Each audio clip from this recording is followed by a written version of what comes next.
રાજકોટ જિલ્લા પંચાયતની સામાન્ય સભા પ્રમુખ પ્રવીણાબેન રંગાણીના અધ્યક્ષસ્થાને યોજવામાં આવી હતી।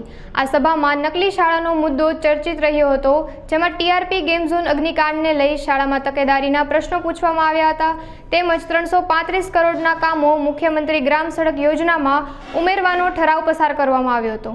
સિંચાઈના પેન્ડિંગ કામોનો નિકાલ કરવામાં આવશે તેવી પ્રમુખ પ્રવીણા રંગાણીએ સમીક્ષા કરી હતી।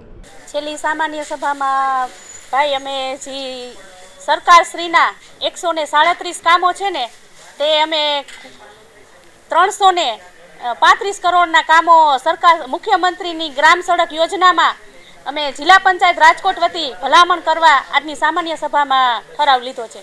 એના માટે અમે તપાસ ચાલુ છે।